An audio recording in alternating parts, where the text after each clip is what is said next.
for those of you who are just joining us, we are going to get started right at noon. But in the meantime, there's going to be a link that is put into the chat feature of this event for you to sign into the event. If you can go ahead and complete that link, that way we can capture your attendance and we can follow up with you after this event to share the recording with you. Trish, it looks like the Google link didn't copy through, so if you want to include that at the bottom of your message.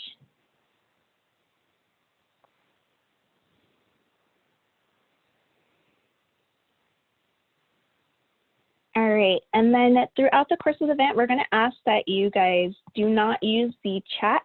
If you have questions, please use the Q&A feature, just so that the instructions for folks that are joining us a little bit later, they can still see where to go to sign in and get registered for the event so that they can also receive the recording after.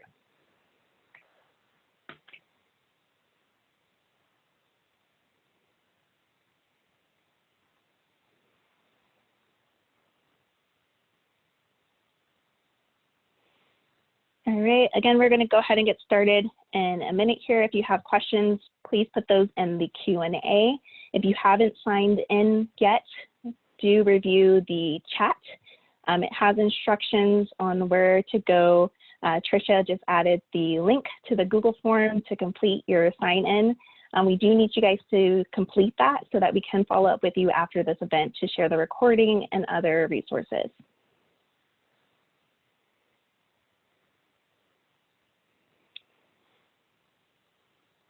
All right, so it looks like we are right at noon. So I'm going to go ahead and get started. Hopefully everyone is in the right place. I'd like to welcome you guys to the new Grad Career Bootcamp for Spring 20 grads. From all of us at the Career Center, we would like to congratulate you on your accomplishments and welcome you to the Spartan alumni community. We know that these are very uncertain times at this point in not only our city, but in our nation. But we believe you are well prepared for success, and we are here to help you launch your career journey. All right, so with that, who are we? So my name is Larissa Bates. I am the Career Counselor for Business, Financial Services, and Logistics, and I will be the host of the event today. And then I also have my colleague, Sandra De Leon, joining as a co-host. She is the Career Counselor for Diverse Students, and she will be leading the audience Q&A a little bit later today. And then just want to let you know that we do have many more folks behind the scenes that are also here supporting the event.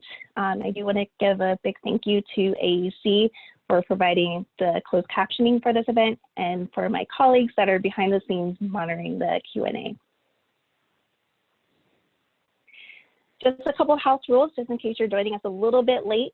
You do need to complete the Google form that's in the chat so that we can track attendance and follow up with you after the event to share the recording. So if you haven't done that already, please check that out. Know that your audio and video will be muted for the entire event. If you need to ask any questions to the event organizers or to the panelists, please make sure to put that into the Q&A, not the chat. I see Anita just reshared the link for the Google form, so if you could complete that if you haven't already, so we can follow up with you after, that would be very much appreciated. All right, so we're going to start off with a review of some Career Center resources, and then we'll dive into the employer and alumni panel to discuss some tips for life after college. We'll follow up with my colleague Sandra De Leon for the audience Q&A, and then we'll close with some closing remarks and the event survey. All right, so our special gift to the class of Spring 20 is access to our services. So typically what happens is once you graduate, you have access to one-on-one career support for a month after graduation, and then that goes away. And you still have access to like Handshake and some of the online resources that we have on our website. But since we know that these are kind of unprecedented times and finding opportunities might be a little bit harder than normal, for Spring 20 graduates, we have extended services for 1 year after graduation. So you guys can meet with us virtually through Zoom, phone, email for support for the next year. And then we also have a chat feature available on our website now where you can get some quick questions answered as well. So definitely make sure to take advantage of that. In addition to the one-on-one support, we also have a full suite of online career applications for you to do self-service. So we have BMOC for resume review, Big Interview for virtual interviewing practice. We have SJSU Squared, which quite a few of our panelists are on for mentoring from alumni. We also have Focus 2. If you're still unsure of what career you want to pursue for next, you can do some exploration on that platform. And then finally, we have SJSU Squared for searching for jobs and opportunities and career events like the one that you're attending today. All right, so now I'm going to dive in and show you where exactly you can find these resources on our website. So hopefully now you can see the Career Center landing page. If you Google SJSU Career Center, we will come up.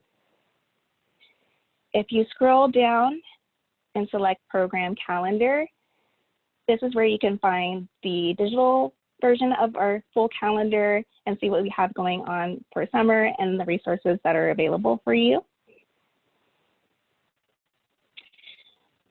Also on there is the Launch Your Career section. So we do have a full suite of online guides that kind of walk you through your career journey and launching that after you graduate. So you can check out any of these guides to get some quick tips for like resume, job search, interviewing, if you're not able to meet in person with us. Also on our website, this is where you would go to get access to those Career Center apps. So all of the applications that I went over briefly, there's a deeper description on here of what the application can help you with, along with a link to directly access the application. So highly encourage you guys to check those out. Again, as I mentioned, typically you have access for 1 month after graduation, and then a lot of these resources go away. So class of Spring 20, highly encourage you guys to take advantage. And then the final piece that's on here is if you do want to meet with us one-on-one, you can get career coaching. And this has information on all the different career counselors and the areas that we service, and a link to Handshake where you can schedule that virtual meeting.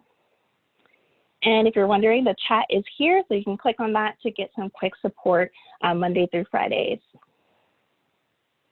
All right, so that is a brief overview of our online resources. I'm going to go back to the presentation at this point. And I want to highlight, so for those of you who were able to attend today, we do have another new grad career bootcamp that will happen on July 15th. We do have a different set of speakers and panelists for that event. You're welcome to attend if you are still searching and needing support at that point. But I would highly also encourage you, for your friends that weren't able to make it today, this might be a good opportunity for them. And the registration for that is on SJSU Handshake, just the same as you registered for today. And for those of you who would like a little bit more support with your job search, we do have a Spartan Job Club that we will be hosting this summer. Registration for this is very limited, so I would highly encourage you guys to sign up sooner rather than later.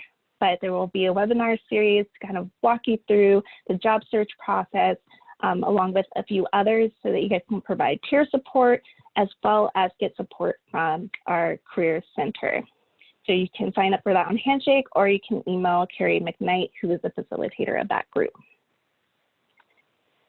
All right, so I know there's a couple folks that joined in a little late. Just a reminder, do make sure to complete the Google form that's in the chat. Anita Manuel did link that, as well as Tricia.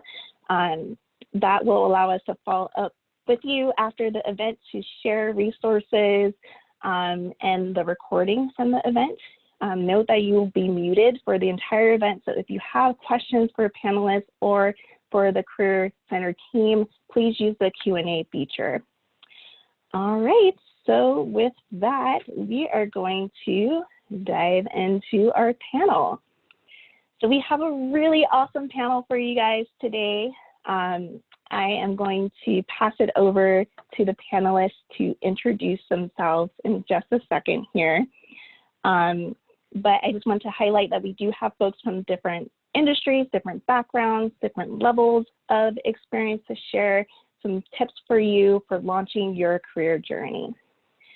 All right, so I'm going to start off with our first question for the panelists, which is basically to introduce themselves. So my panelists, if you could share your name, your major.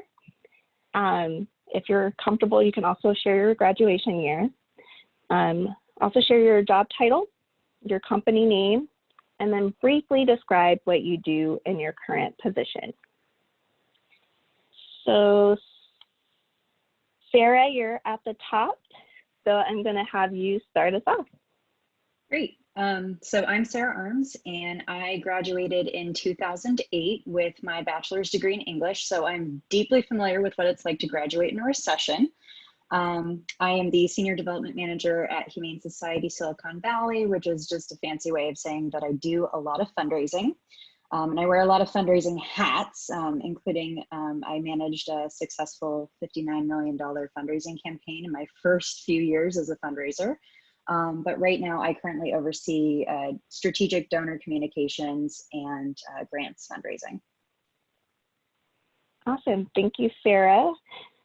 And I'm sure lots of beautiful animals you get to interact in between fundraising. All right, and then I'll pass it over to Janet to introduce herself. Thank you so much. I'm Janet Bastel, and I am a campus relations manager with Lockheed Martin. I've been with Lockheed Martin for about 1.5 years. When I went to school at Michigan State a long time ago, I was a social science, political science major with emphasis in getting a background in employee relations. And prior to joining Lockheed Martin, I spent 34 years in the hospitality business, but working about 16 years in campus relations. So very used to working with students and helping you to move yourself from college into the work environment. So thanks for having me today. Awesome, and I also like to highlight Janet is from Lockheed, which is one of our employer partners. So thank you very much for joining us today. And then I'll pass it over to Linda. Alrighty, hello everyone. My name is Linda. I graduated in 2018 with a BS in hospitality with a concentration in event management. I am currently in transition to a new job. So I was with SC Builders as an operations coordinator, but I'm currently transitioning to a company called JLL and going to be working with one of their clients as a guest services. So very similar to what I used to do at SC Builders, which is facilities, also taking care of events and fundraising events. So mostly office and administrative work with a general contractor. And before that, I was with the tech company right after graduation. And so I did events for the engineering department. So a lot of experience in events and with facilities. Awesome, thank you, Linda. And I'd like to also shout out that you are one of our Career Center peer alums. So if you've seen Linda's face before, that's because she is in our office and also on our website. So thank you, Linda, for joining us today. All right, and then I'm going to pass it over to Matt to introduce himself. Good afternoon, everyone. My name's Matt. I graduated in 2014 with a bachelor's degree in industrial technology with a focus in manufacturing systems. And after that, I basically spent all of my career in manufacturing and different engineering roles until recently, where I manage a team of program managers at Very Medical Systems here in the Bay Area. And what I do with my team is, if you guys are familiar with Six Sigma or Lean, it's a process improvement methodology, and my team and I use that to help improve business processes. So looking forward to talking with everyone today. Very cool. Thank you very much, Matt, for joining us today. I know that you're also a mentor on our online platform, SJSU Squared. So hopefully some students will be able to connect with you and get some additional support after. All right, and then I'm going to pass it over to Nick. Hi, everyone. My name is Nick. I work at Salesforce as a senior application instructor, focusing mainly in a product called CPQ, so configurator system for complex configurations and subscription style products. I studied cultural anthropology at San Jose State with a focus in kind of interview design as well as physical anthro, so kind of a blend.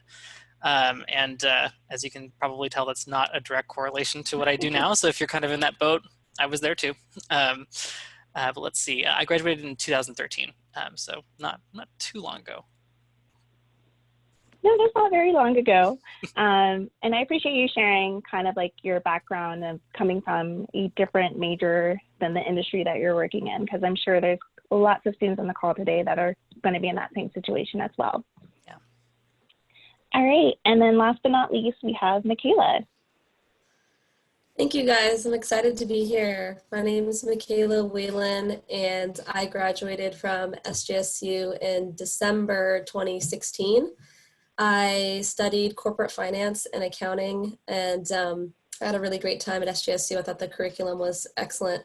It prepared me for a role that I took at Xilinx. I was originally in finance when I started working at Xilinx, but I've since transitioned into product marketing, which is awesome because no 2 days are the same for me at work.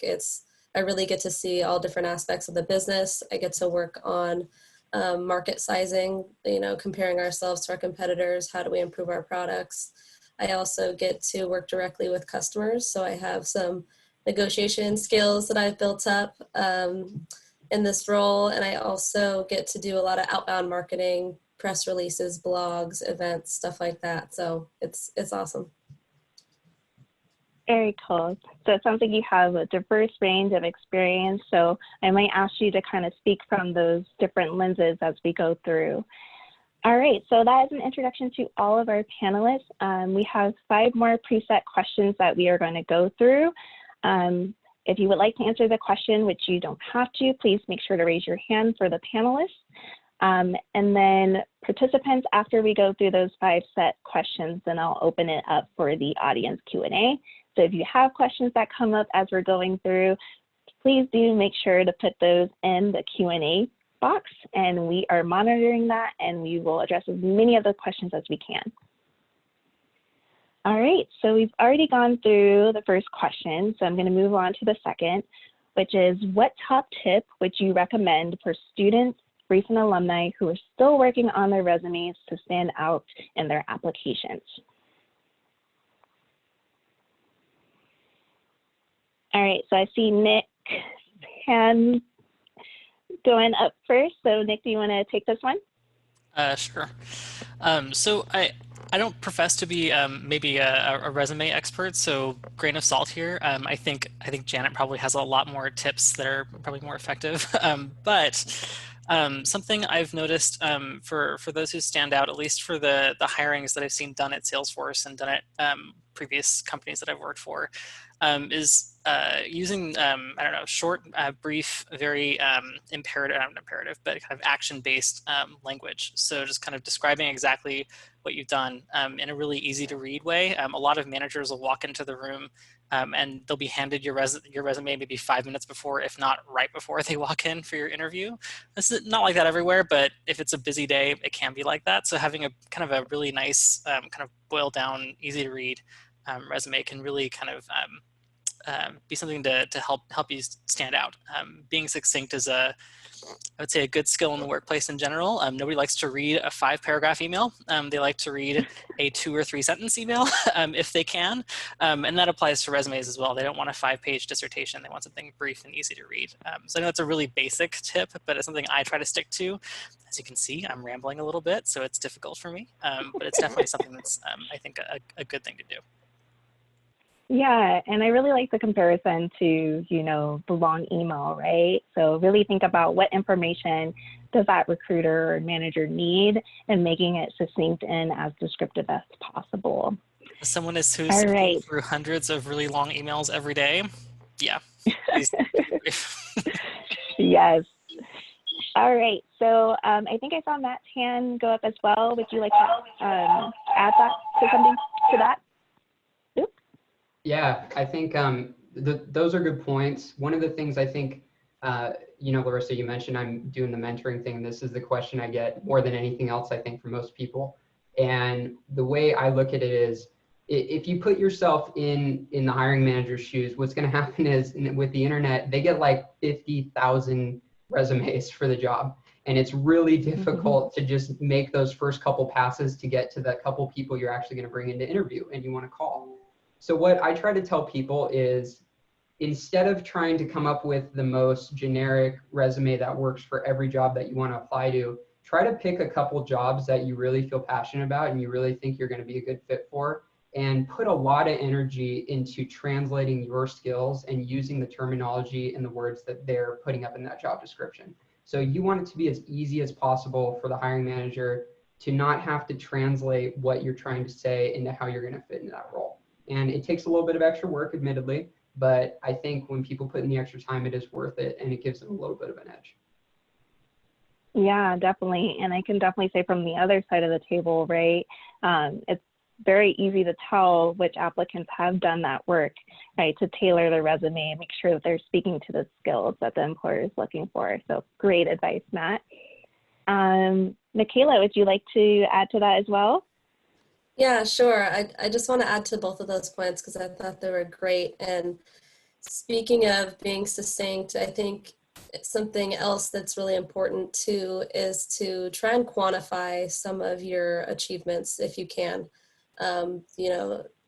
As a student, it's probably, difficult to say I achieved X amount of sales revenue increase or something like that. But even if you did have a job on campus or something, or you do have internship experience, it would be important to quantify some of your biggest achievements. I think that stands out too. And along with what Matt said, I've had a recruiter tell me that they literally press Control F, like to find keywords that are in the job description and try and match that to the resume.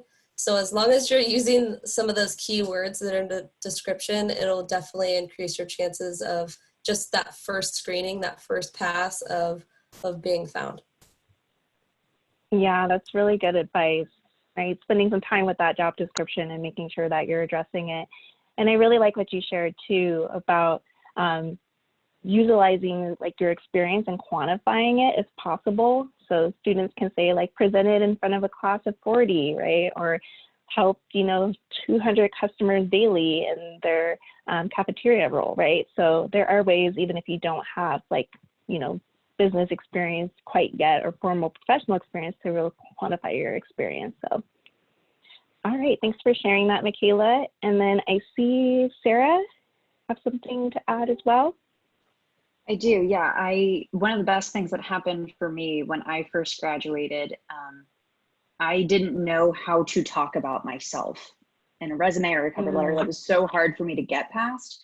So what I ended up doing was having a close friend of mine who is a colleague in various extracurricular projects and things like that. I had him actually give my resume a pass, and when I read it, when he was done, I was like, oh my gosh, I'm freaking awesome. Like, and so sometimes it helps to have somebody with an outside perspective who knows some of the projects or work that you've done, to really champion you in a way that you can't quite do for yourself yet. So I do think finding somebody to do that for you would be really great. And I've in turn done that for other people now. So help each other out.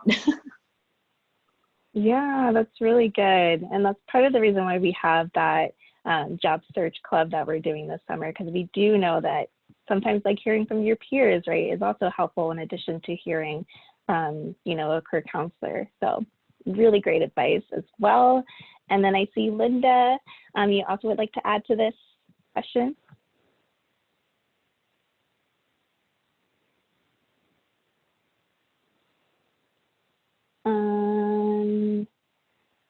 All right, so I think we're gonna move on. I think Linda To was the next muted. Do you? Was muted. Sorry. Oh, no worries. I was like, maybe not. Sorry. No, so I helped out HR a little bit in my past position. And so I would look at resumes or help them look at resumes. And so from my experience is I've noticed lately it's been a trend to kind of add your picture or make it look nice and cute to kind of stand out. But those aren't the resumes that stand out the most. It's those who put in the effort to do the research on what position they're applying to and to really put effort into the details of stuff they worked on in the past and how it relates to the position that they're applying to. So if you're more focused on, making it look good than sounding good, I think that's something that you need to prioritize. Unless, you're like a graphic major or something, then of course you want to like show off your skills possibly on your resume. But just from experience, it's not always how it looks, it's how you sound. So yeah. Yeah, that's really good advice, right? To not just pay attention to the aesthetics, right? But making sure that you're selling your skills and your strengths as well. All right, and then I see Janet, did you want to add to this question? Just to kind of add is, remember that this resume is your calling card, and it is a calling card. It is not your life story. And kind of going back to what Nick said is, you need to keep it succinct, because you have to keep in mind that as a recruiter who works for a very large company I'm reviewing thousands of resumes a day. And so looking for those skills that the job is going to require, how does that fit and how does it connect? But also that is then what about your leadership skills too? Keeping in mind that, you may have been a leader in 4 or 5 different organizations. You may only have room on your resume to focus on 2. But again, also keeping it to that 1 page, especially as you are a college student just getting ready to graduate, or if you're working on your undergrad right now. But that 1 page is all you need. Yeah, that's really good advice. And that's actually a question that we get quite often is, how long should my resume be? But I think from sharing from the other side of the table, right, you're reviewing thousands of resumes every week. Yeah, making it succinct and as clear as possible is immensely beneficial to get your foot in the door to that next step in getting an interview. All right, so lots of great advice there. We're going to move on to our next question, which is asking for more advice. So what advice or tips would you give to students that are searching for jobs and internships, given the current health and economic situation? All right, so I see that Sarah has her hand up and has some advice for you guys. Boy, howdy do I. Just because I have been exactly where you guys are now, myself, when I graduated in 2008, there were no jobs, and especially not for English majors. So it's a tricky time, but don't lose hope. Keep plugging away. And if you are able to, obviously you got to do what you can to keep yourself fed and clothed and sheltered and all of that. Don't want to make any assumptions, but if you have the ability to do any volunteering or pro bono work, it's actually a really good way to build your skill set and make yourself more hireable. So if you're at a time when you're finding there's not a lot available for you and you end up having a lot of downtime, that might be a good opportunity. That's something I did. I was working full time, and then I started grant writing for Humane Society Silicon Valley as a volunteer. And I did it entirely remotely. Didn't have to, but I did entirely remotely, working in coffee shops, and ended up getting a really spectacular $200,000 grant. And then they hired me. So I don't recommend doing lots of stuff for free, but the occasional project, getting some volunteer experience, anything along those lines. And you also build up your network with people in companies and people who are doing the work that you're doing or you want to do. So, and don't be afraid to look at nonprofits as well. It's a great opportunity to give back to the community and build your resume at the same time. Yeah, and I know a lot of nonprofits, especially right now, do need a lot of support. So it's a great way to kind of get your foot in the door to start building some career experience. thank you for sharing your journey, Sarah.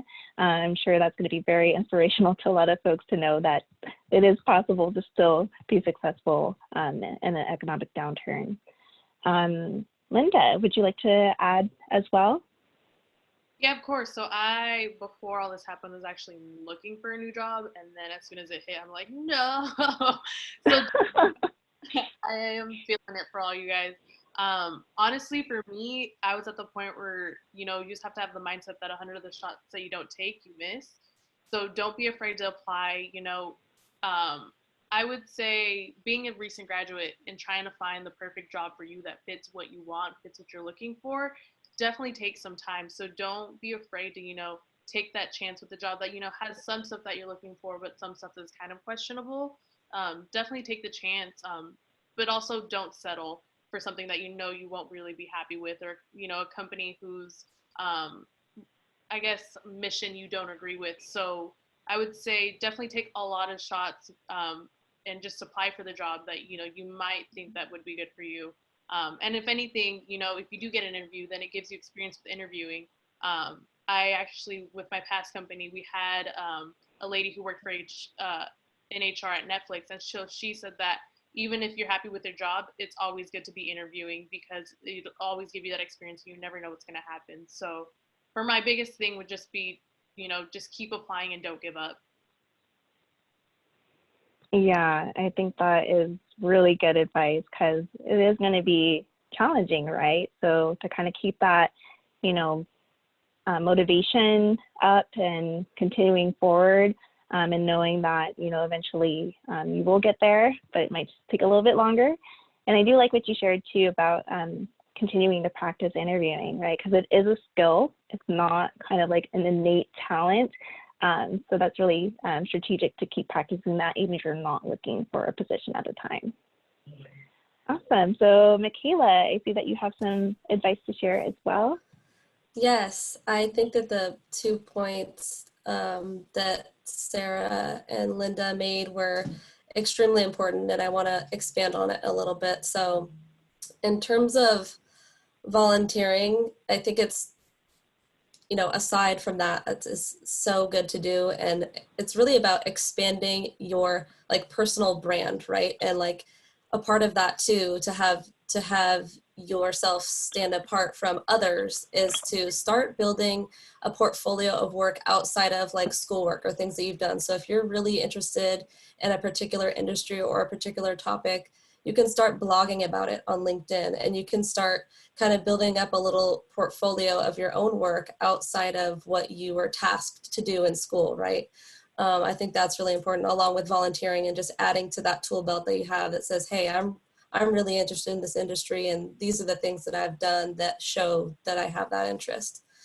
Going off of what Linda said about looking at companies that align with your personal passion or your interest, and making sure that you don't just take a job just to take it.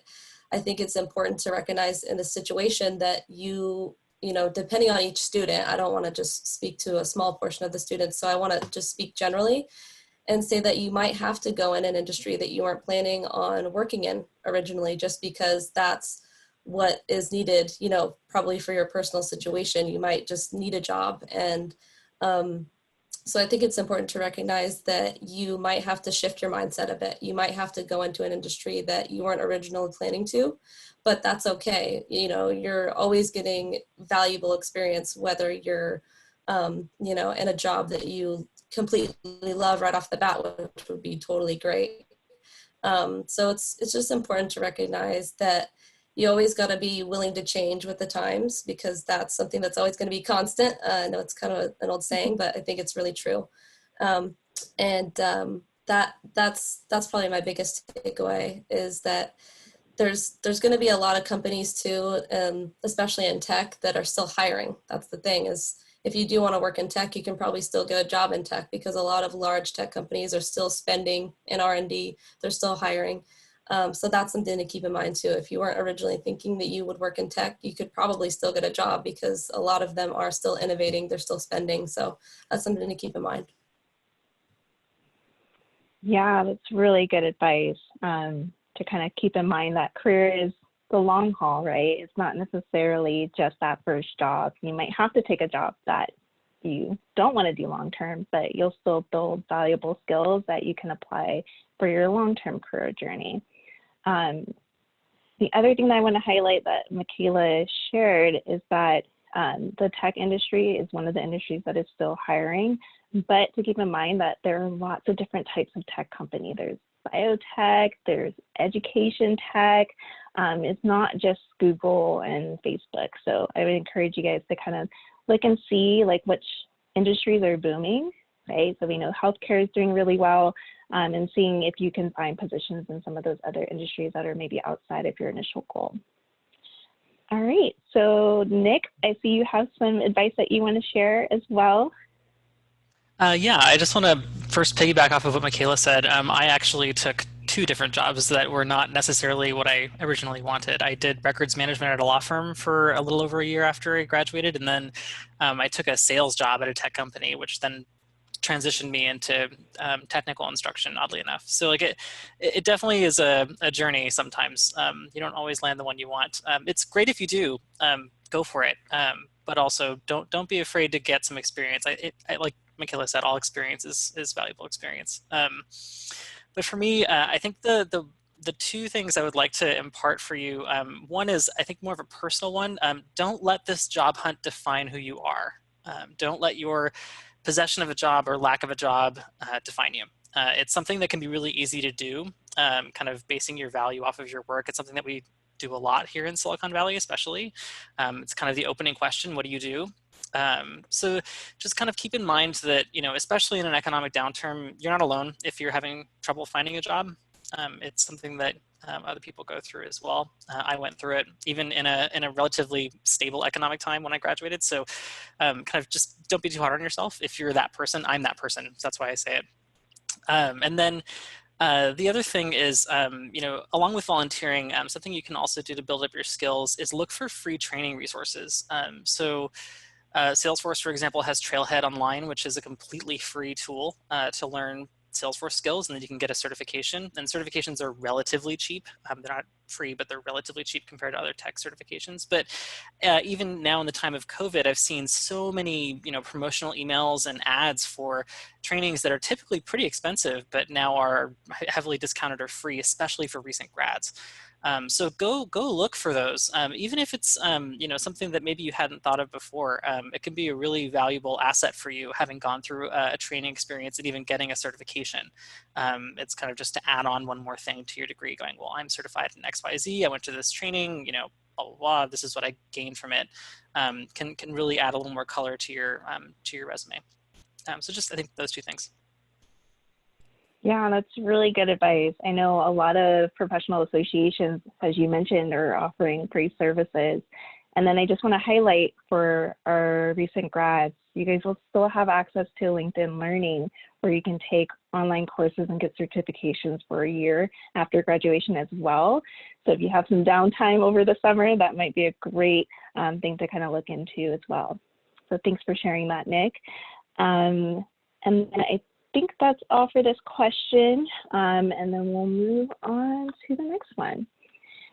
So what are some of the best ways for students to build a professional network in your field? So examples might be LinkedIn, Meetups, conferences. Janet raised her hand right away, so I'll let her take this one. So one of the best things that you're doing is you are participating in events that the school is offering for you. So you have an opportunity to connect with any of us that are on the call today through LinkedIn, and then any other type of opportunity that you have. So it may be, you know, going in through LinkedIn and not just necessarily connecting me, but if Lockheed Martin is a company that you are interested in working in, perhaps you look for other individuals who graduated from San Jose State, who are currently working for Lockheed Martin, who have a job that maybe is the job that you are interested in. So you try and connect with them, you send them a little message to say, oh, I see that you too graduated from San Jose State. You have my dream job. Do you have time to talk to me about how I can get to be you in the future? So just any of those connections that you can make will help you. Yeah, that's really strategic. And I like the recommendation of using LinkedIn not only to connect with you, but also other San Jose State alumni that are already there, because they've already made that bridge, right? So they might have some great tips and advice on how to make it in. Absolutely. And people want to help people along. That's the key. So. And we have lots of downtime right now, so it's a great time to reach out to folks. All right, so I see, Matt, you also have your hand up. Want to share some tips for your industry?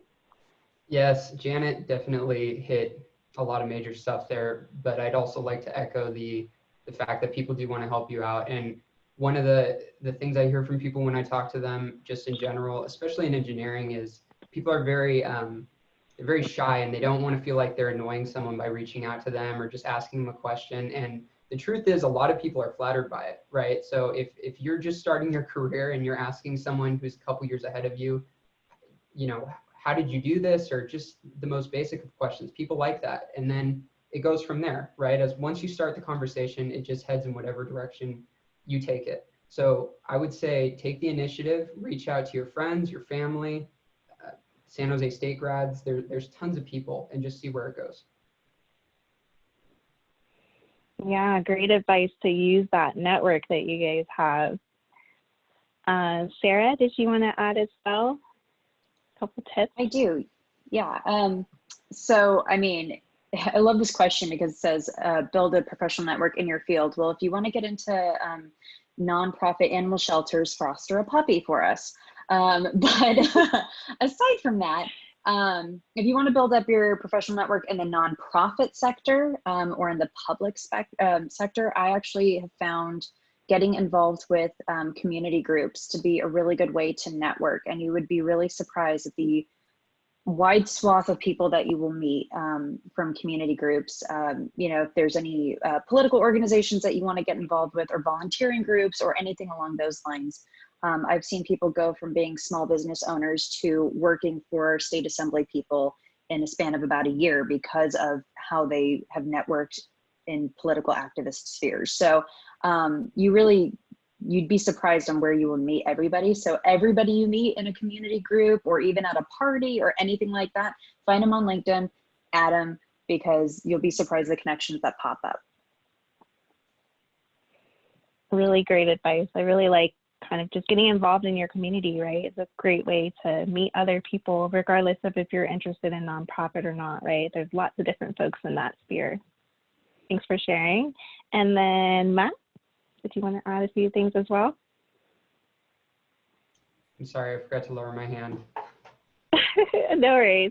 All right, Nick? Yeah, I guess in my field, the Salesforce ecosystem, there are a bunch of different ways to make connections, and we've actually kind of built the platform in a way that it kind of makes that easy. We do have events.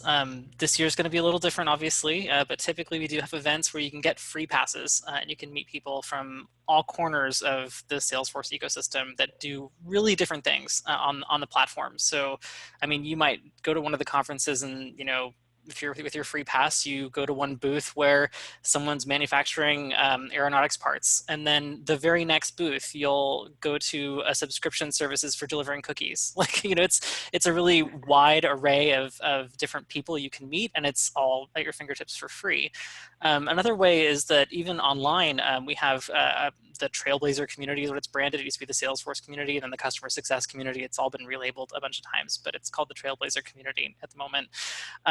And that's a really good way to find people who are answering questions for other people. You can, again, sign up for free. I know I sound like a broken record there.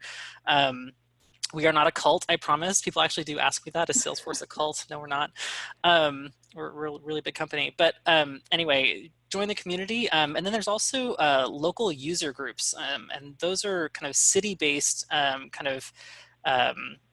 groups that are not affiliated with a single company. There's people who work in the platform who like to get together usually once or twice a month to talk about challenges they face in the platform, kind of solutions they put into place, really cool stuff like that. That's a really good way to meet people too. I think San Jose has a user group. San Francisco definitely has one. So they're all over the place, and they're really helpful, and you meet some really cool people. And we kind of love championing the people who kind of learn Salesforce out of nothing. So kind of, you know, I used to work at Waffle House and I don't have a degree and I learned Salesforce and now I'm an admin at this big company. It's kind of those stories are kind of what we live for on the community. And so that can be you. It doesn't need to cost a thing, and it's really easy to get involved because everybody's super friendly. And I think, Matt, you mentioned, you know, people want to help when you ask questions. We do want to answer your questions, no matter who we are. Like all these panelists here, we're all here to answer questions. It's nice to do. So yeah, don't be afraid, and kind of just jump right in. Yeah, really great advice. And I like how you touched on some of the fear, right? Like, I think networking usually brings up a lot of anxiety and fear, especially for, you know, professionals that are just breaking out into the world. But I like that you framed it like just from a point of curiosity, just getting to know people, who they are, what they do, learning their stories, right? And people will really want to share that to help you. So definitely, if you're an introvert like myself, you know, just putting yourself out there with that framework of curiosity.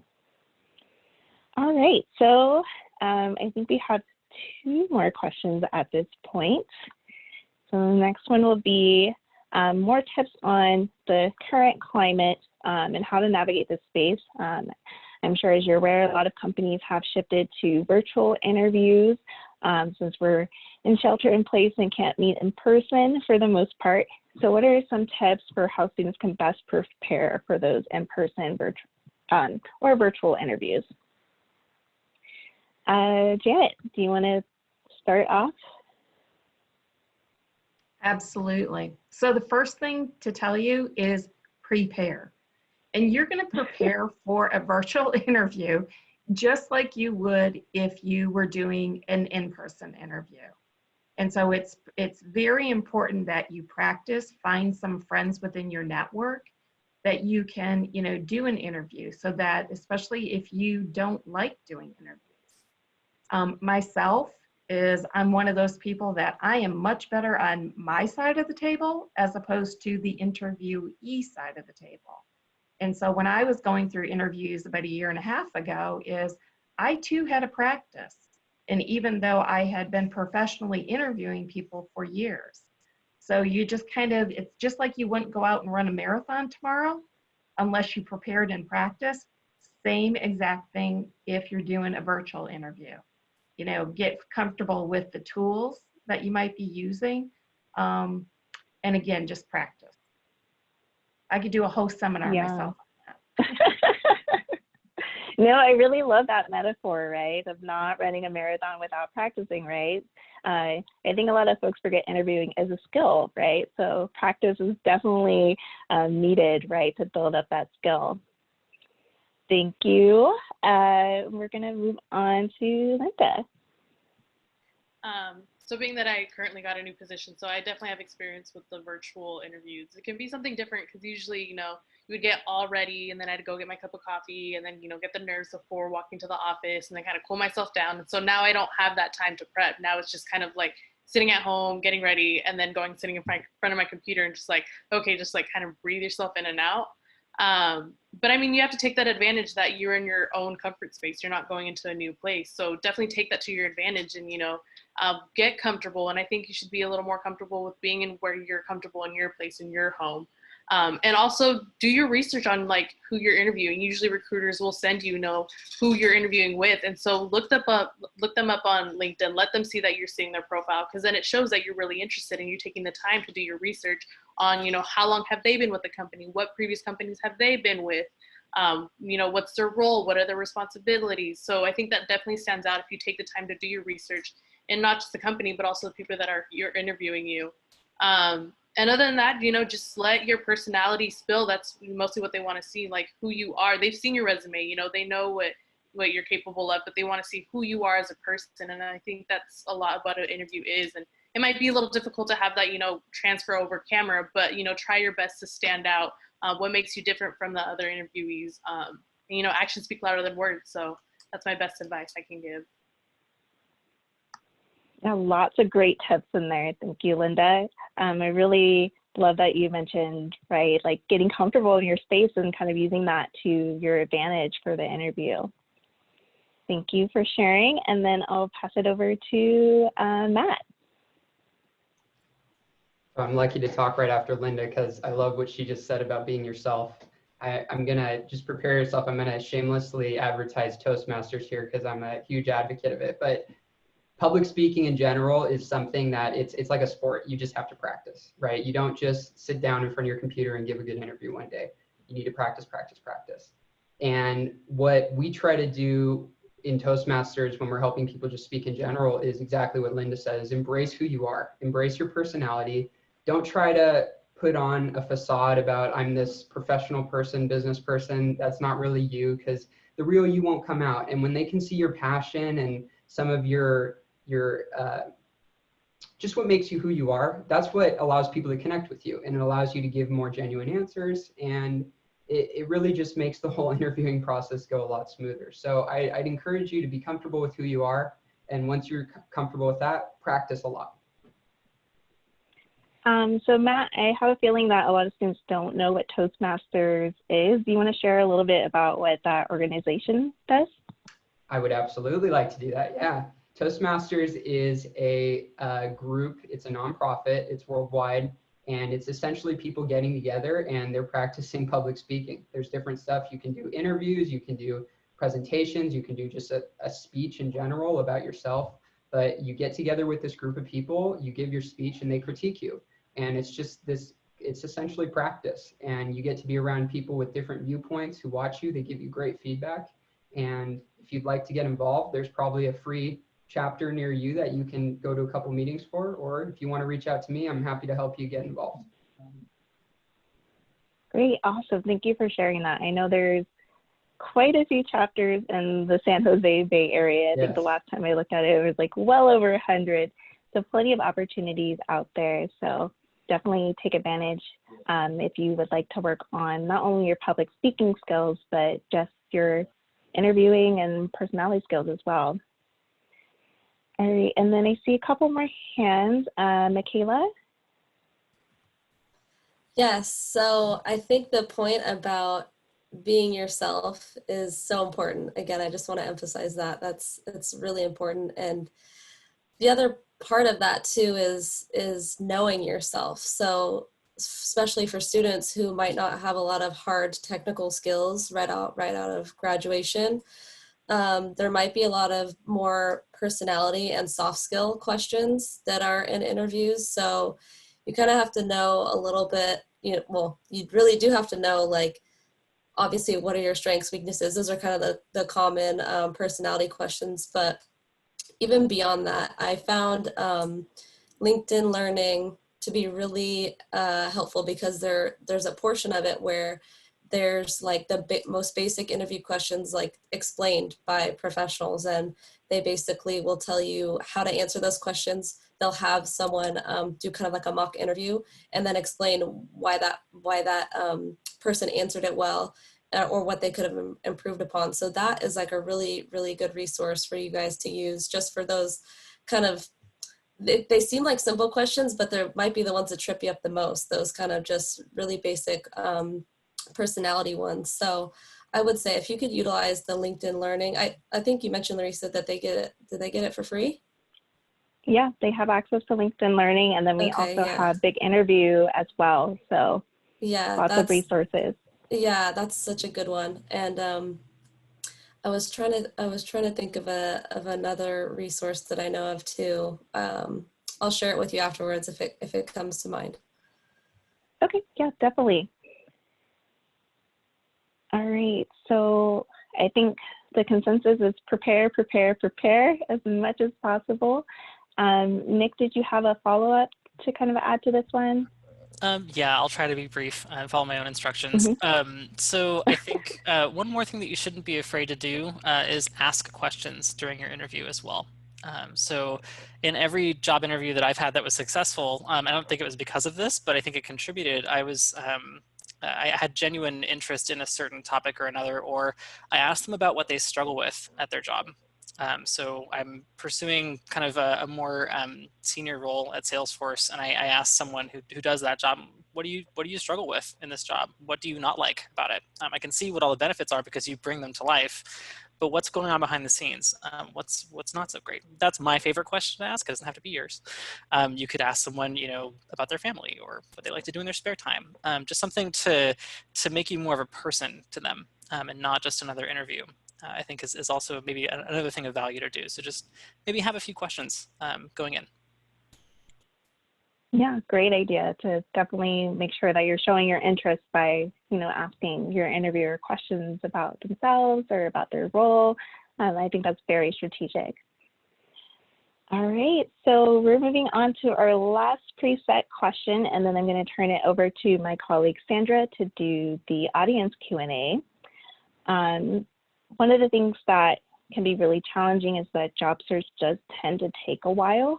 On average, even before this current economic situation, we typically recommended 3 to 6 months, but we know that that has kind of shifted during this strange and unusual times. So what are some ways that you would recommend for students to stay motivated during their job search, and how were you able to find your current position? All right, I think I see Matt's hand went up first. So Matt, you want to take this one away? Sure. So this is an interesting one because I think when you graduate from college, you're ready to enter the workforce and you're eager. And what you'll find is that the situation with jobs will follow you your entire career. To me at least, and maybe the other panelists can back this up if it's true, but it seems like every time I wanted to find a job, it took a long time. And every time I didn't want to find a job, there were tons of them out there. So you're going to find this no matter how much experience you have or how happy you are with your job or how ready you are to move on to the next thing. And it really does just take patience. And I go back to the thing I said in the beginning, which is instead of just trying to send out a million resumes and see whoever bites, I think it's important to, especially for me, I get a little emotionally invested when I do those resumes and get through that process. So try to pick ones that you're really into and you really are going to follow through with. And you'll find that it's a little easier to deal with. Yeah, that makes sense. Like if it's actually something that you're excited about, right, you'll be a little bit more motivated to kind of get through the process. So thanks for sharing that, Matt. Linda, did you have something to add? Yeah, so from experience, I was that one person sending out resumes by a bunch, just hoping to get a job after graduation. So I remember I was graduating in spring of 2018, and by January, I was applying to jobs because I was just desperate. I was like, I need to find a job. I need to be on my own. I can't depend on my parents anymore. And I think it definitely was a bummer because I applied to probably like 100 plus jobs and probably didn't even hear from like a third of them. So definitely don't bombard yourself by like being pressured to get a job. Just try your best and know that you're trying your best. Definitely do not give up. That's the biggest thing I think I can say is just don't give up, especially in these hard times. You can't give up because if, like I said before, like you miss 100 of the shots that you don't take. And especially, me trying to find a job at this time, I can definitely relate to, the frustration of, you really want to find a position that you'll be happy with, a company that you'll be happy with, a job that you're happy to wake up to do every day. And, something like this hits and it's just, you feel more pressure, especially a recent graduate, I can only imagine. But definitely don't get your hopes down, keep applying, keep working on that resume, reach out to the Career Center, see, maybe there's some, grammar stuff that you're not seeing. That could be the small things, honestly. Just use your resources, especially as a student. You have all these resources available to you. You have Handshake, you have the counselors. Use them all as much as possible. And I think especially in times like these, it's most important to use them. Yeah, definitely taking advantage of all the free resources that are out there and available right now to kind of help you with your journey is definitely strategic. Thanks for sharing. Nick, did you have something that you wanted to kind of build on for that or add? Yeah, I would say treat the job search like a job. For me, what that meant was applying a lot of structure to my day, and kind of setting a schedule for myself every day. Otherwise, I think I probably would have totally unraveled. I think I searched for it wasn't the 3 to 6 months, so I didn't have it quite like that. I think I searched for 2 months before I found the very first kind of leap into my career. But really trying to apply some structure. It can be difficult. Job searches are a slog. I think, like Matt said, whenever I was looking for a job, it took so much time and effort and didn't really yield what I wanted. And then out of the blue, you get a call from someone when you least expect it. So it can really just vary. I don't know if that's true for everyone, but it's definitely true for me. As far as how I got how I found out about my current position, I was actually called by a recruiter. I was working for a partner of Salesforce, and they were basically calling me and everyone on the team I worked on to fill one position.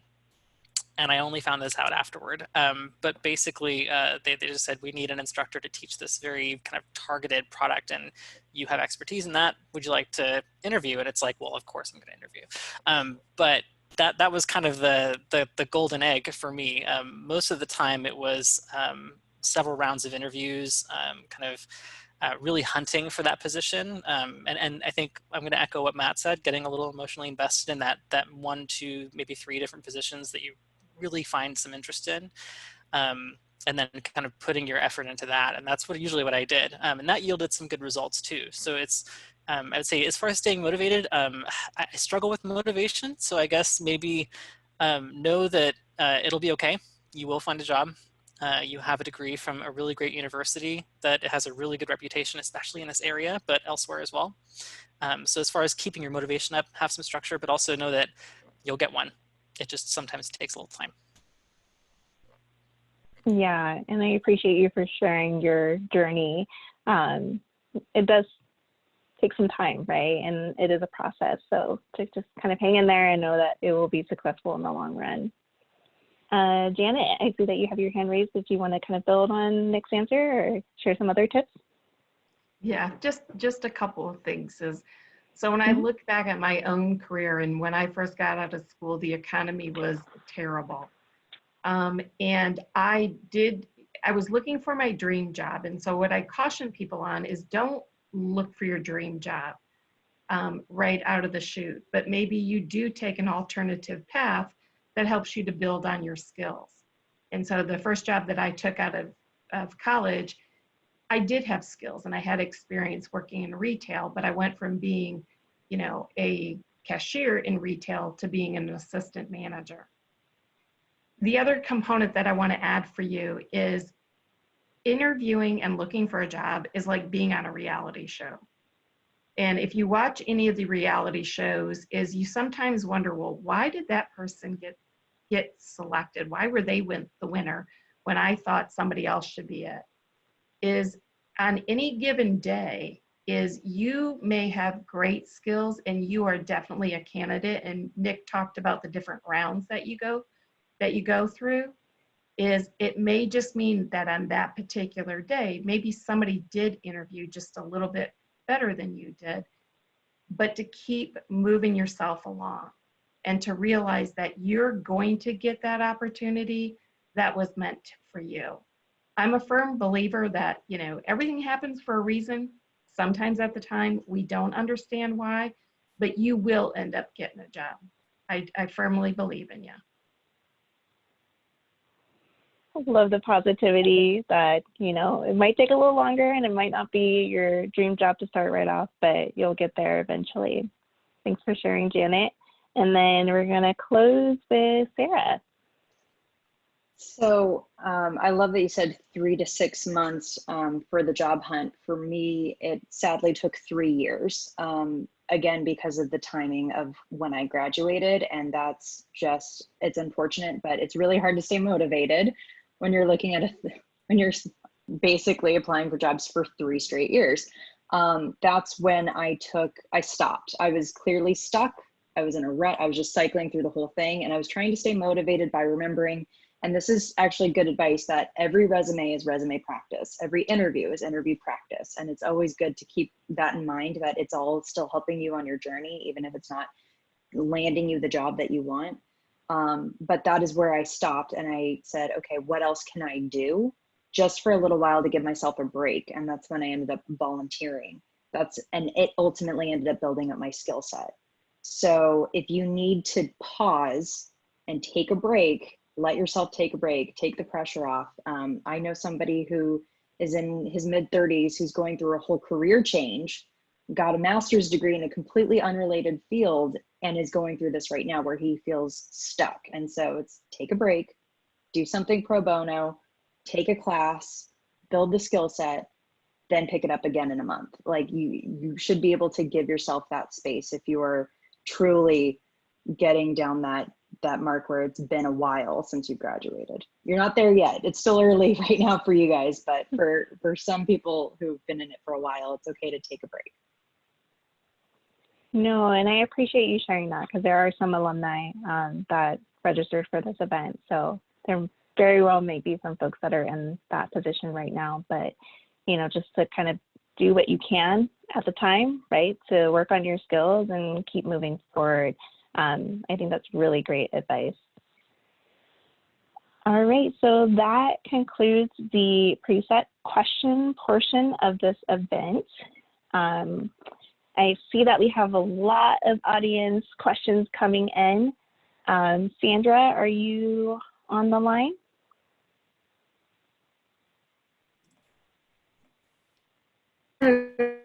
Yes, I'm here. Kind of filtering through the questions. You have we have a good overwhelming amount of questions, students, about 30 questions. I don't know if we're going to be able to get to all, but we'll kind of try our best here to answer the questions that were kind of Q&A.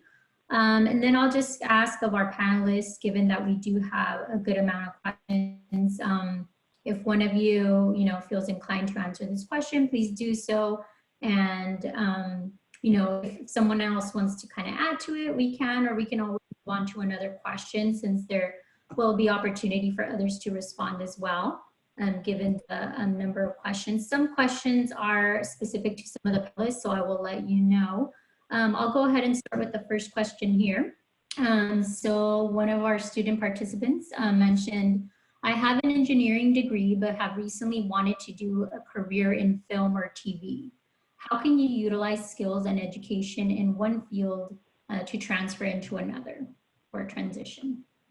If anyone would like to respond to that question, and then I'll kind of take a look at if I see any.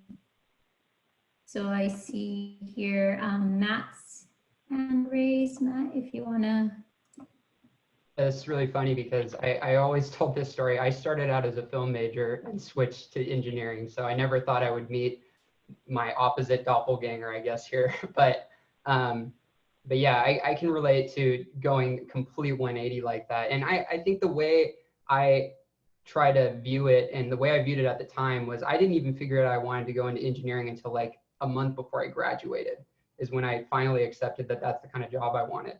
And it's just kind of like interviewing for a job where maybe you've been working. I was a ski and snowboard technician when I was in high school and college, right? Applying for engineering jobs, just as irrelevant, right? And your job when you're trying to make that jump is to be a good communicator. And there's a basic subset of skills that literally apply to everything. It's communication, project management, just good work ethic, dealing with dynamic situations. If you can just explain that to someone and say you're willing to learn and you're really passionate about it, I think you'll find your spot. It might be a little bit harder than someone else who has a background in that, but if you can articulate it, you should be able to do it. And if you're really passionate about it, that should give you an edge over other people as well. So good luck to you, whoever that is out there.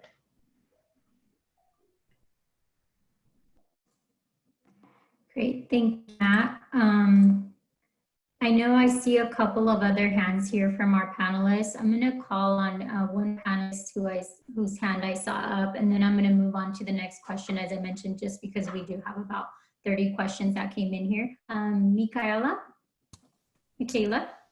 Hi, thanks, Sandra. That's the correct pronunciation of my name, Michaela. So thanks. Matt kind of stole my answer, Yeah, my actually. Spanish. So Oh yeah, cool. Matt had such a great answer. I just want to add to it. I mean, I think transferable skills are just the big thing you need to highlight if you're going into something that's brand new. And also, like he gave some great examples, project management, you know, that's like a huge one. If you can show that you do that, the potential employer is going to see that you have time management skills and just all the things that come with that. So that's a big one. And I think that going back to something I said earlier in the discussion would be making a little portfolio of work that shows that you're interested in that field, right? Like that would be a big one, especially if you don't have professional work experience. I think that would be a big differentiator, especially if you're going up against people in an interview who have relevant work experience. Those are two ways that will give you a better shot. Great, thank you. Next question here. So we did get a good amount of questions regarding resume and cover letters. So I'm gonna kind of post some of these questions here. So the first one is regarding cover letter. How detailed is a good cover letter? And is this used to tell a story of our skills we learned in college or to talk about why we want the job? So looking for any hands of anyone that wants to respond to the cover letter question. Linda? Hello. So from my experience with cover letters, it's a bit of both. So you definitely want to sell yourself so you can expand on, some experience that you mentioned on your resume. So maybe more specific on, for example, for events, I was able to go into detail of like, I did events of like 400 plus people and, I was specialized in looking for this, and that. So you can definitely go into detail of experience, but you can also go into detail as to why that experience relates as to why you're perfect for the job and why the job would fit best with you. So you want to sell yourself as well as sell your experience. So it's a bit of both, but also you're not writing an essay. So you don't want to make it a whole one-pager MLA format. It's a brief explanation of who you are, your experience, and why that position is best for you. Yeah.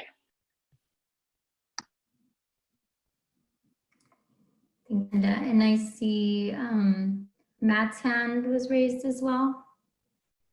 Yeah, I can quickly respond to this one. Generally, I'm not a huge fan of the cover letters because they tend to be a little robotic when you read through them. But I know in my industry and in my company, being a company that treats cancer, the amount of people who work in my company who are working there because they've had someone close to them die from cancer or survive from cancer, and they want to be involved in that fight and that mission against it, that is the place to make that pitch to the person and let them know that you're in it for a much stronger reason. So depending on the industry and the type of company, it's a great place to put that passion that you have in writing. Yeah, so definitely an opportunity to kind of tell your personal story and your passion a little more, which is not always kind of captured in the resume. Sorry about that doorbell in my house here. Okay, I'm going to move on to the next question here. And I think many students, even myself, kind of have struggles. So the question is, I struggle to keep my resume short and brief because I want to fit as much of the job description word match into my resume. Any tips on keeping the resume brief while matching the job description? Any panelists that would like to respond to that? Linda, I see your hand raised. So for me, I try to set a limit to myself to 3 to 4 bullets. And if it's like super relatable, then 5 bullets max to each experience. And for those, you really want to look into, what I like to do is print out or create a PDF of the job that I'm applying to and highlight, keywords that relate to experience that I've had and plug that into my resume. And you definitely want to try avoid under one position being repetitive.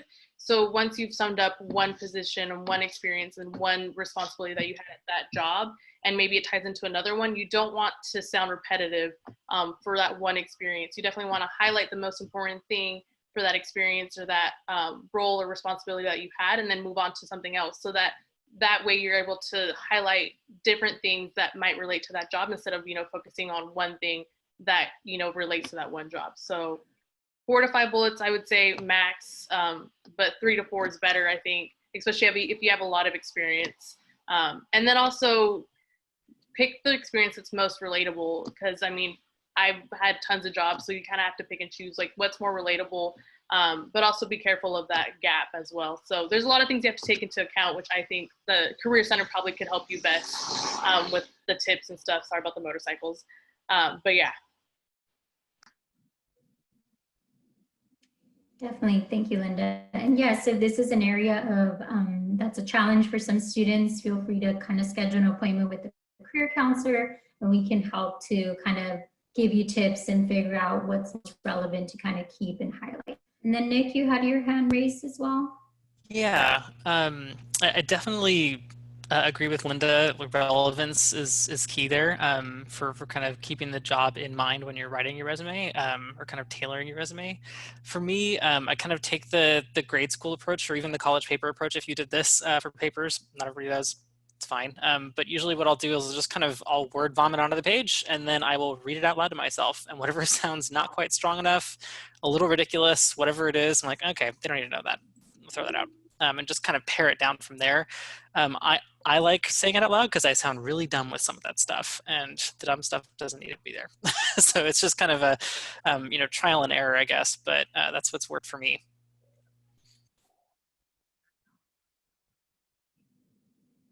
Awesome, thank you both. I'm going to move on to the next question here. So one of our participants had a question around, say you're crafting your resume, you're customizing it for a role based on that job description. How do you deal with a situation where you don't have all the skills required?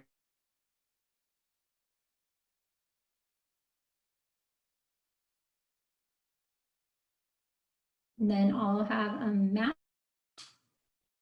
So, I think especially coming out of like an undergraduate program, or even a master's if you did like right after your undergrad, there's an expectation that if you're new to the workforce that you're going to be learning things, and you're not just going to step on the job and start contributing at 150%.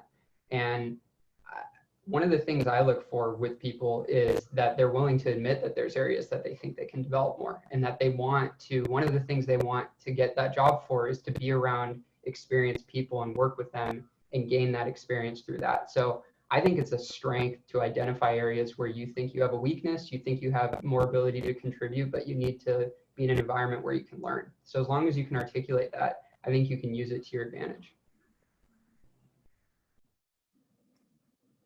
Great, thank you.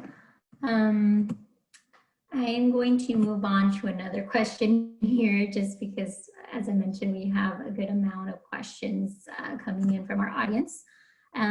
So one of our participants asked, while colorful resumes may not be the ones that stand out the most, if we do the research for the role, how should we make our resumes colorful as well, rather than just black and white? I'm not sure if anyone here would like to respond to that question. Janet? I was just having this discussion with an individual yesterday, and depending on the role that you are applying for is, a lot of our organizations, we use tools that are going to scan your resume. And so if you're talking about colorful in the graphic sense, is you might want to stay away from that.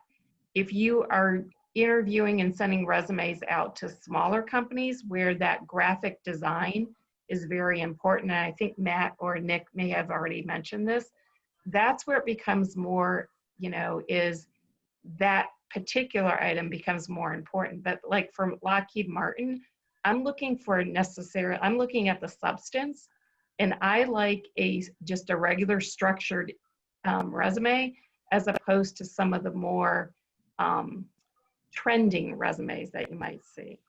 And hopefully that helps to answer that question. Thank you. And then the next question we have here, sorry, I'm trying to look through.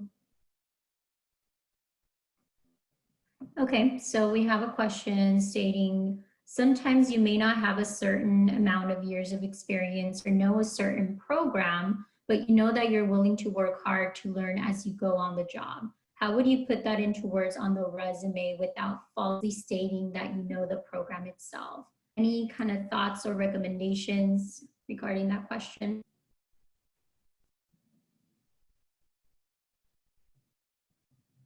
Linda?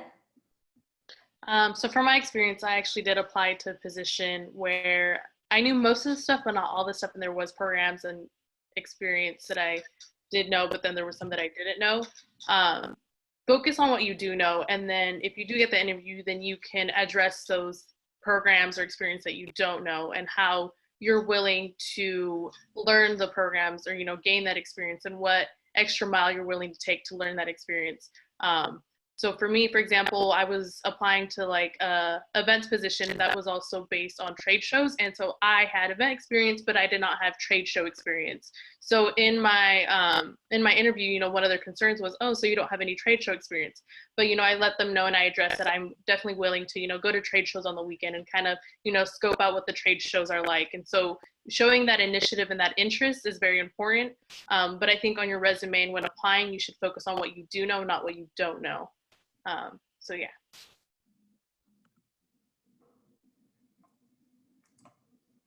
Thank you. And then I see Sarah's hand raised as well. Yeah, I just want to speak to the part about cumulative years of experience. They really do mean cumulative.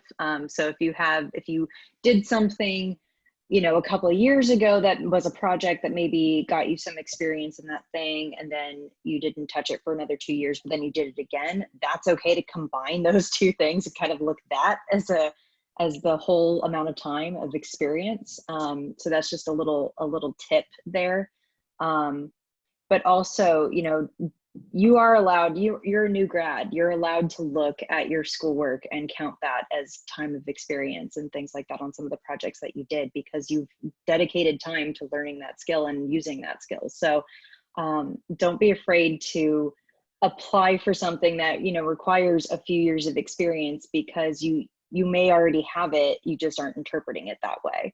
And again, like I believe Linda said a couple of times, you miss all the shots you don't take. So even if something requires more experience, just apply for it anyway, because you might be really surprised.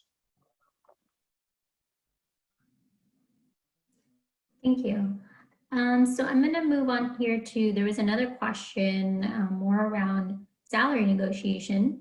So the question is, in terms of negotiation, how should a new grad negotiate their salary offer? Or should we just take what we are offered? It's a good question. Any participants that would like to respond to that? Okay. I saw Matt and Sarah's. Matt, I'll go with you first. I think in general, this is a big missed opportunity for people who are right out of school. And it's kind of, I think Linda said this earlier, you miss 100% of the shots you don't take, right? So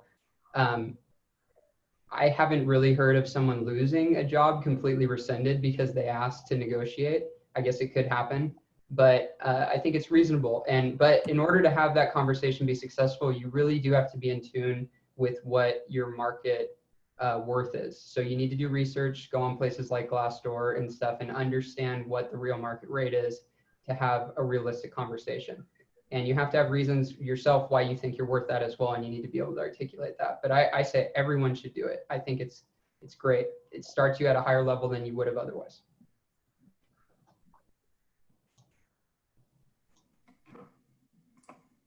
And then I believe I see Sarah's hand as well. Yeah, on this one, I just want to kind of speak to some of the experience of my cohort, my fellow grads in 2008. There have been studies done on us now that it's been, over 10 years since we've graduated. And there have been studies showing that we have less earning potential because of when we graduated. And a lot of that has to do with the fact that we took what was given to us because it was what was available, and we never learned to negotiate up. So that would be critical. If you don't know how to negotiate your salary, learn how to do it. I think there's LinkedIn learning courses on how to do it. I'm sure you can find something on Coursera. There's all kinds of good resources out there on learning how to advocate for yourself and getting what you're worth, because if you don't, it's a missed opportunity that can affect your career long term. Awesome, thank you. And then Michaela, I saw your hand as well. Yeah, guys, I think it's really important to look at the overall compensation package as well, not only the salary. So maybe the salary is maybe 10K or 5K less than what the market rate is based on your research, but maybe they give excellent health benefits, really flexible time off. Maybe if it's a public company, they give you shares of stock. That's all something you need to take into consideration too.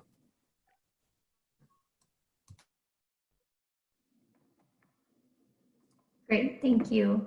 I'm going to move on here to kind of ask some questions around a different topic aside from resume, just to kind of get your take and any tips you all might want to share. I'm going to move here to actually a few interview questions. If you were the interviewer, what kind of information do you think the interviewee should avoid saying during the interview? So what kind of information should an interviewee avoid saying during an interview? Janet? So part of it is during the interview it's learning about who you are, but you want to be cautious about sharing too much information is what I would say. And part of that comes when you share too much information about your personal interests sometimes. The other thing is that don't open a discussion about controversial topics. And that really right now centers around politics and religion. So again, it's important to answer questions, but sometimes I have found that when I have asked a behavioral style question where, give me an example of a time that you had, a problem that you had to resolve. And instead of taking it and addressing it within either a school project opportunity or a work situation, sometimes people move it into a personal situation, which then makes it uncomfortable for sometimes you and the interviewer too. So keep cautious, make it relevant so that your skills do come forward towards the interviewer of why they want to select you for that job. Great, thank you. And then going off of kind of interview questions, and this question is for all the panelists, whoever would like to respond. What are some challenges you face during an interview, and what are some tips to overcome those challenges? And then here, I see Nick's hand is up. Yeah, I get really nervous when I'm interviewing. I don't know if any of you get nervous when you're interviewing, but I still get super duper duper nervous. And especially as an instructor, the interview is teach us something, and you have to have something prepared, which I usually do, but I still get super duper nervous. When asked questions, I tend to, and I do this for my classes as well, I will pause for a moment. If I have my water with me, I will take a drink of water at the end of their question, at the tail end of their question, think about it, and respond. It's just something that has served me well. It slows down my rate of speech. It gives me a moment to consider the question and formulate a cogent answer.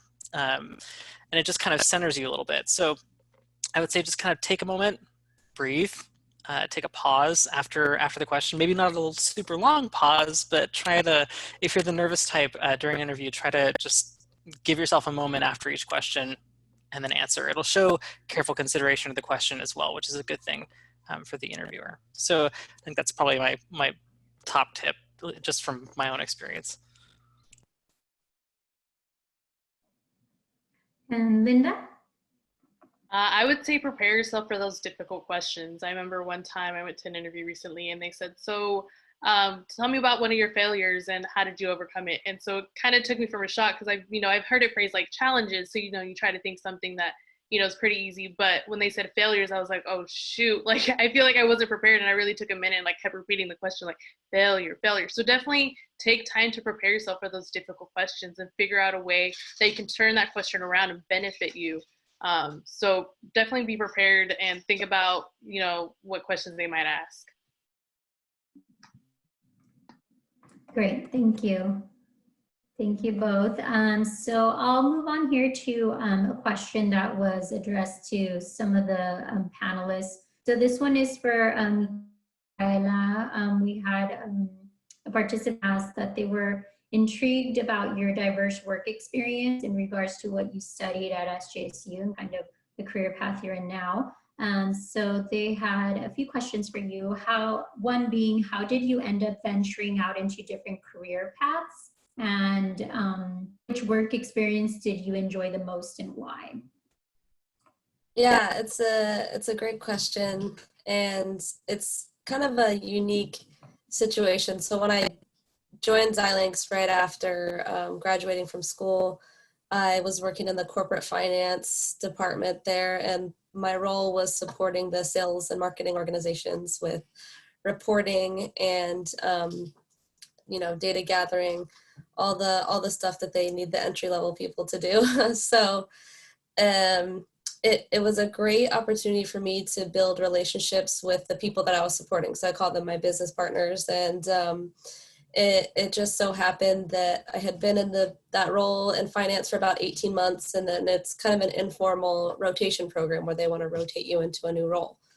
And I wasn't as interested in the role they wanted to rotate me to. It was in a budgeting role, and it was really accounting based, and I was like, wow, I know I did this in school, but it just doesn't seem as interesting to me anymore. So I went out on a limb and reached out to the people that I had been, my business partners that I had been working with. I reached out to the vice president of the department because I had a really great relationship with him just from supporting his team. And I said, you know, I don't want to stop working with your team. I would be really interested if you guys have any open analyst roles in your marketing team. And he was like, you know, that was like a really great idea. He was like, we like working with you too. Let me see which team needs help. And so it just so happened that the automotive team within the Xilinx marketing organization had room for an analyst. So that's how I made that transition. So it was a pretty unique situation. It's not like, you know, advice that would apply to everyone listening. But the one thing that you could glean from that is like, don't be afraid to ask for what you want. You know what I mean? Like that's probably the biggest thing is if you want it, you know, they're not going to know that you do unless you ask for it. So it just so happened that I already had a pre-existing relationship with, which really helped me out. But, you know, that guy on the other team wouldn't have known that I wanted to switch if I didn't voice that to him. So that's probably the biggest takeaway that you guys should have from that. And so for the second part of the question, I really enjoy the marketing piece. Let's just say that. I think the finance piece, I originally joined just because that's what my experience in school was in, but I realized that it's a little bit too much of the same day-to-day stuff, which it was a good foundation for me to even just learn about myself. Like, okay, maybe I don't like that type of position, which is fine. You know, I still learned a lot about myself in that process, so. And thank you, Michaela. And we did have a question here for one of our panelists. This question is for Matt regarding a student that I believe is looking for an industrial engineer entry position. They mentioned that they usually require at least 2 to 3 years of experience, and most new grads don't have that experience accumulated in projects and one internship experience. And then given the current situation with most jobs being rescinded due to the shelter in place, is there any advice and tips you would share in the engineering field given the current situation?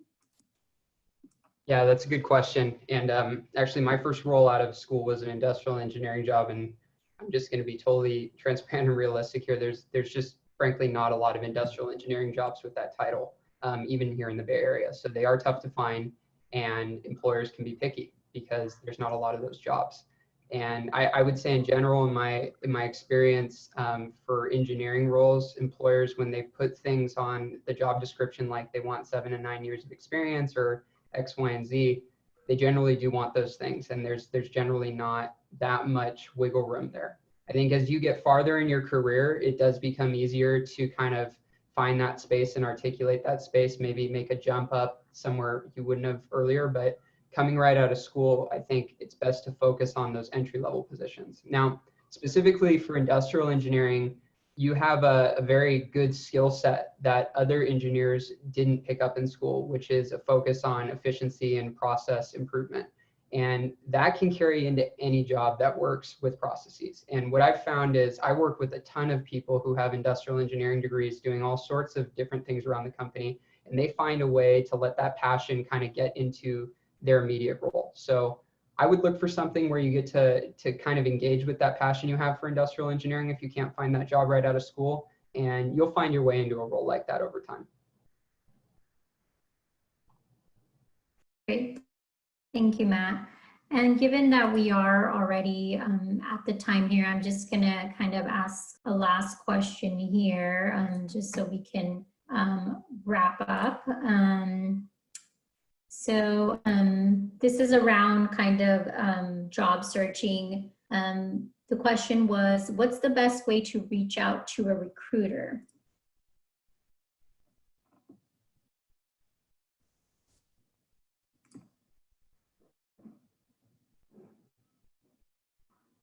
Any hands here? Janet? So again, kind of going back is, if you have an opportunity to, either through the school or through a job posting to reach out to them, via email or LinkedIn, that is, take advantage of those opportunities. It really is right now, it's about what can you do? How can you find those connections? If you interviewed with somebody, previously, again, taking the time to reach out to them, either through email or through LinkedIn. And kind of shift your focus maybe is there are a lot of companies out there that are hiring. Lockheed Martin being one of them, I'm very fortunate, but again, is kind of look to maybe potentially shift where you thought that first job was going to be and take advantage of that. But definitely through LinkedIn, you can find a lot of recruiters that way.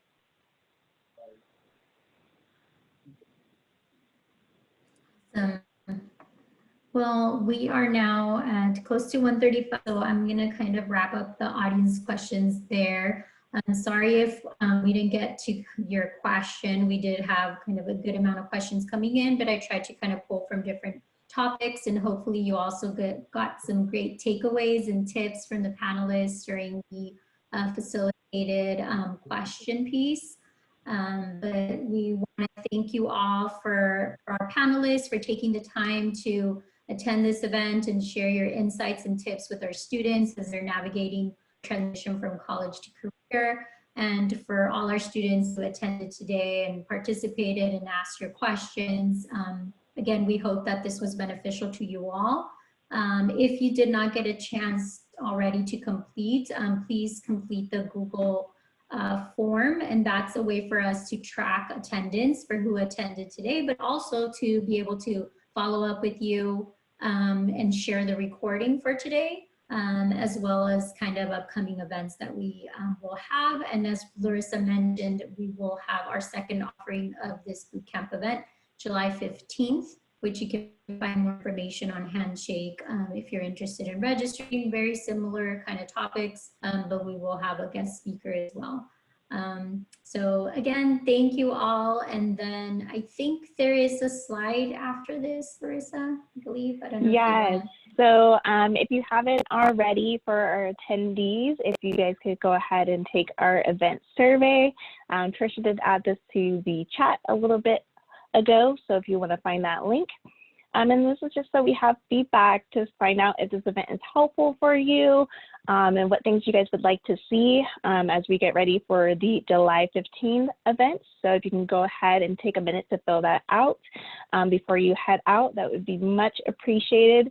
Thank you again for your time, and we wish you the best on your career journey.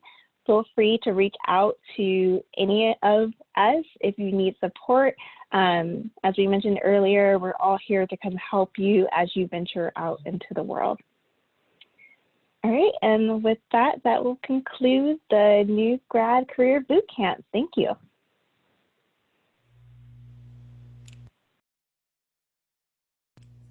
Thanks for having us. Yeah, thank you. That was Thank super you fun. guys. Thank you.